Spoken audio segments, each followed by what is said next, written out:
रूस को पछाड़ने चले अमेरिका को सबसे बड़ा झटका। पुतिन ने किया सबसे बड़ा दावा। हथियारों में अमेरिका से आगे निकला रूस। ईरान के परमाणु हथियारों पर हुए इजरायली एयर स्ट्राइक पर बड़ा खुलासा। इजरायल के तहलके से ढह गया ईरान का गुरु। नमस्कार दोस्तों, प्लेनेट 4 पर आपका स्वागत है। तो दोस्तों आइए जानते हैं इन सभी खबरों को विस्तार से। दोस्तों लंबे समय से रूस को अपना सबसे बड़ा दुश्मन मानकर चलने वाले अमेरिका को रूस की ओर से सबसे बड़ा झटका दिया गया है। रूस के राष्ट्रपति पुतिन ने एक ऐसा दावा कर दिया है जिसने पूरी दुनिया में सनसनी मचा दी है। रूस के राष्ट्रपति पुतिन का यह बयान अमेरिका और चीन में कोहराम मचा देने वाला है। अमेरिका चीन के मुकाबले बेहद शांत नजर आने वाले रूस अपने अंदर कितने ज्यादा राज छुपा कर बैठा है, उससे पूरी दुनिया हैरान है। दोस्तों यूक्रेन को लेकर अमेरिका से जारी तनाव के बीच रूस के राष्ट्रपति व्लादिमीर पुतिन ने बड़ा दावा कर दिया है। राष्ट्रपति पुतिन का यह दावा ये दिखा रहा है कि रूस अमेरिका से किसी भी कदम पर पीछे नहीं है। पुतिन ने अमेरिका को टारगेट करते हुए कहा कि हथियारों के मामले में रूस दुनिया में नंबर 1 देश है। पुतिन ने यह भी दावा किया कि रूस परमाणु क्षमता, मिसाइलों और वॉरहेड को लेकर अमेरिका के साथ बराबरी की संधि पर कायम रहेगा। आपको मालूम हो तो यूक्रेन के मसले पर अमेरिका रूस के खिलाफ पुरजोर तरीके से लगा हुआ है। इसी कड़ी में मंगलवार को ही पुतिन ने वीडियो कॉन्फ्रेंसिंग के जरिए अमेरिकी राष्ट्रपति जो बाइडेन से बातचीत की थी। इस दौरान पुतिन ने बाइडेन को यूक्रेन पर किसी भी तरह का हमला नहीं करने का आश्वासन दिया था। वहीं इसके बाद पुतिन ने रूसी प्रसारक रोसिया 1 से बात करते हुए कहा कि रूस और अमेरिका वाहकों हथियारों की संख्या को लेकर सामान्य समानता बनाए रखे हुए हैं, लेकिन रूस बिना शर्त उन्नत हथियारों के विकास में लगातार काम कर रहा है।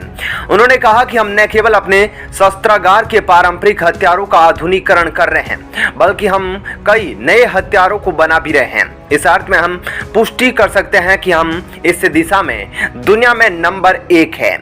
रूसी राष्ट्रपति ने कहा कि भविष्य में कई अन्य देशों के पास निश्चित रूप से हाइपरसोनिक मिसाइलें होंगी, लेकिन उस समय तक रूस ऐसी मिसाइलों से अपनी सुरक्षा की व्यवस्था कर लेगा। उन्होंने कहा कि मैंने हमेशा कहा है और इसे दोबारा कह सकता हूं कि दुनिया के प्रमुख सैन्य देशों के पास वही हथियार होंगे जो आज रूस के पास है। मेरा मतलब हाइपरसोनिक हथियार है।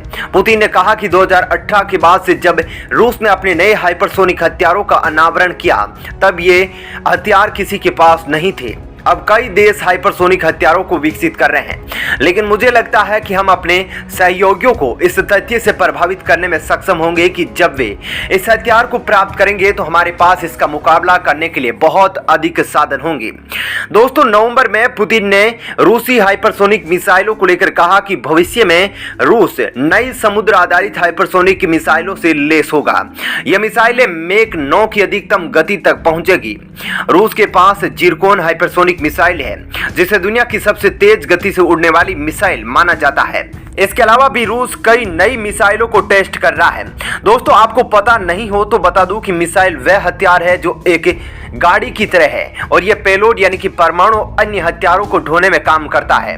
गति के आधार पर मिसाइलें 3 प्रकार की होती है: सबसोनिक, सुपरसोनिक और हाइपरसोनिक। ध्वनि की गति 330 मीटर प्रति सेकंड से कम रफ्तार से उड़ने वाली मिसाइल सबसोनिक, ध्वनि की गति से ज्यादा तेज गति से उड़ने वाली सुपरसोनिक और ध्वनि से 5 गुनी यानी कि 6176 किलोमीटर प्रति घंटा या उससे अधिक रफ्तार से उड़ने वाली मिसाइल हाइपरसोनिक श्रेणी में आती है। इजरायल का ईरान पर सबसे बड़ा एयर स्ट्राइक। ईरान के परमाणु हथियारों पर स्ट्राइक का सबसे बड़ा खुलासा। दोस्तों इजरायल वह छोटा सा देश है जो चारों ओर से मुस्लिम देशों और अपने कट्टर दुश्मन देशों से घिरा है।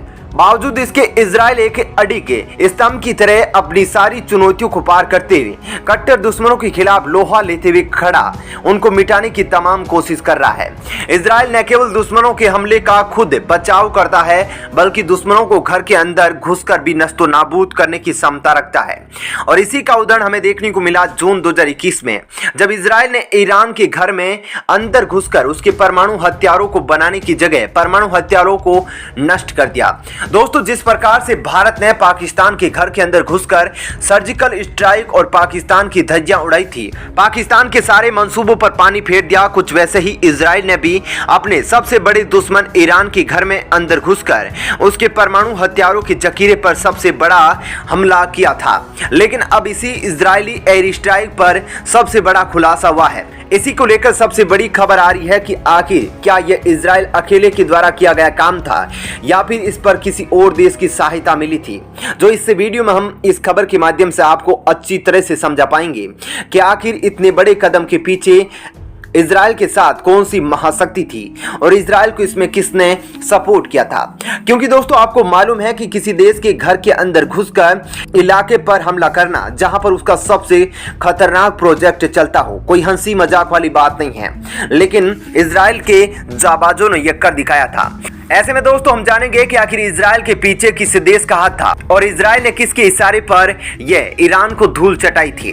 दोस्तों, जो खबर आ रही है उसके मुताबिक इजराइल ने इस साल जून में ईरान के परमाणु ठिकानों पर हमलों से पहले अमेरिकी अधिकारियों से सलाह मशविरा किया था।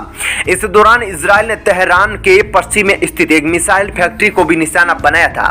बताया गया है कि इस हमले से पहले इजराइल ने अपने मिशन में हर एक डिटेल अमेरिकी अधिकारियों के साथ साझा की थी। हालांकि ईरान ने इन हमलों को आतंकवादी घटना करार दिया था। इजराइल ने भी ईरान के परमाणु ठिकानों पर हमले की सीधी जिम्मेदारी नहीं ली थी, लेकिन हकीकत क्या है अमेरिका, इजराइल, ईरान अच्छे से जानते हैं। दोस्तों, द न्यूयॉर्क टाइम्स ने शनिवार को जारी रिपोर्ट में दावा किया कि ईरान के कारज में एक न्यूक्लियर फैसिलिटी और तेहरान के पश्चिम में एक मिसाइल फैक्ट्री पर गुप्त हवाई हमला करने से पहले इजरायली सरकार ने अमेरिकी अधिकारियों के साथ परामर्श किया था। इसमें अमेरिकी अधिकारियों को कार्रवाई के बारे में जानकारी दी गई थी। यह रिपोर्ट 1 दर्जन से अधिक इजरायली और अमेरिकी अधिकारियों के साथ की गई बातचीत पर तैयार की गई है। इन अधिकारियों ने अपनी पहचान न जाहिर करने की शर्त पर दावा किया कि अमेरिका को पहले से ही ईरान पर इजराइल के हवाई हमले की जानकारी थी। हालांकि इजराइल ने आज तक ईरान के परमाणु संयंत्रों पर किसी भी हमले की जिम्मेदारी नहीं ली। दोस्तों, आपको बता दें कि इजराइल का पहला हमला करज में एक ईरानी न्यूक्लियर फैसिलिटी पर जून में किया गया था। इस स्ट्राइक को तेहरान में आतंकवादी हमला समझा गया। इसमें ईरानी परमाणु कार्यक्रम की निगरानी के लिए तैनात अंतर्राष्ट्रीय परमाणु ऊर्जा एजेंसी की एक साइट नष्ट हो गई थी। इजराइल का दावा था कि ईरान इस न्यूक्लियर फैसिलिटी में परमाणु सेंट्रीफ्यूज के निर्माण कर रहा है। इसके बावजूद 27 दिसंबर 2021 को एक और हमला ईरान की एक फैक्ट्री में किया गया। यह factory aerospace industry organization Shahid Hemmat industrial group से संबंधित थी। दावा किया जाता है कि इस फैक्ट्री में ईरानी सेना के लिए इंजन वाली बैलिस्टिक मिसाइल को बनाया जाता था। इमेज सेट से पहले सैटेलाइट तस्वीरों में ईरान की मिसाइल बनाने वाली इस फैक्ट्री को भारी नुकसान दिखाई दे रहा है। पिछले हफ्ते ही इजरायली प्रधानमंत्री नेफ्ताली बेनेट ने अमेरिकी विदेश मंत्री एंटनी ब्लिंकन को बताया कि ईरान एक ढीले ढाले समझौते के लिए हस्ताक्षर करने के लिए अमेरिका को ब्लैकमेल करने का प्रयास कर रहा है। ऐसा कोई भी समझौता ईरान को पहुंच बम ग्रेड यूरेनियम संवर्धन स्तर पर पहुंचने की अनुमति देगा। इससे पहले भी इजरायली अधिकारियों ने डर दिखाया था कि ईरान के दबाव में अमेरिका कुछ प्रतिबंधों में ढील दे सकता है, जो इस क्षेत्र के लिए खतरनाक साबित होगा। ऐसे में इस वीडियो पर आपका क्या कहना है कमेंट सेक्शन में जरूर बताइएगा। साथ ही वीडियो को लाइक और शेयर भी जरूर कीजिएगा।